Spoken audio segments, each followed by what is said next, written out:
Hello guys, जय महाराष्ट्र. तर मी आहे श्रद्धा शेळके. आज होता संडे. संडे म्हटल्यावर आमच्या हॉस्टेलची मॉर्निंग ही 10लाच होती. झोपेतून उठल्या उठल्या खिडकीच्या बाहेरचं नेचर बघायला आले. नेचर वगैरे बघितलं, मग म्हटलं चला ब्रश वगैरे करून घ्यावं. त्यानंतर मग म्हटलं चला आता आंघोळ करायची. आंघोळ करायला गेले तर पुरीने इतकी मोठी लाईन लावून ठेवली होती बकेटांची की बास, तिथे माझी डायरेक्ट बकेट लास्टलाच होती. मग म्हटलं आता काय आंघोळ वगैरे होत नाही, पण वेट केला. हॉस्टेल संडे नाही हा, संडे हॉस्टेल संडे नाहीये, हा धोबीवाला संडे आहे. आठवड्यामधले कपडे एकदाच धुतो, तो म्हणजे संडेलाच धुतो आम्ही. आठवड्यामध्ये सगळे कपडे एक सोबत धुतो. कपडे वगैरे धुवून झाले, मग पायल म्हटली चला आता आपली रूम आवरायची, कारण की आम्ही आठवड्यामधून एकदाच कपडे धुतो आणि एकदाच रूम आवरतो. सगळं काय फक्त संडेलाच करतो आम्ही. हे एवढं सगळं आवरलं का मग आपण खेळू. आमचे काय मेंबर पलीकडच्या रूम मध्ये आहे, ते पण झोपेले आणखी. आणि आज आम्ही कधीचे नाव इतकं लवकर उठलोय ना, लगेच आमचं नाही का चालू झालंय. आम्ही हे आत्ताच नाही उठले ते आत्ताच नाही उठले.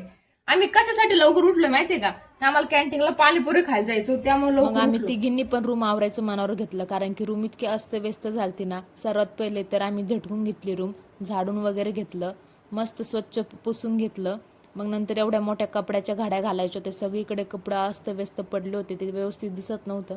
कपड्याच्या घड्या वगैरे घातल्या आम्ही. थांब ना, आपण दोघी बहिणी बहिणी दिसतो का ग? इकडे बरं, तोंडाला तोडला बरं. तू किती गुरीच आहे तिकडं. अरे नाही राव, पायल करत. गाईज आम्ही दोघी बहिणी बहिणी दिसतो का?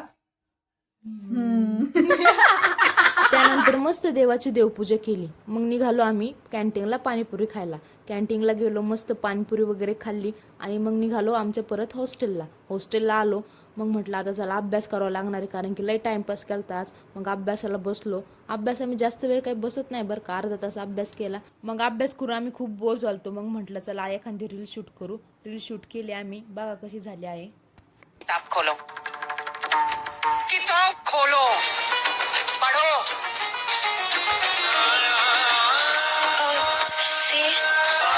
लो, पढ़ो. लास्ट मोमेंटला श्रुतीकडून थोडीशी चुकी झाली, त्यामुळे श्रुतीला असं धोपटेलं भाई आम्ही. मग म्हटलं चला जेवण करून घ्यावं. जेवण वगैरे केलं आम्ही. मग म्हटलं आता झोप घ्यावा लागतीये, कारण की बिना झोपेचा संडे अधुराच आहे. तर असा होता आजचा दिवस आमचा. चला बाय बाय.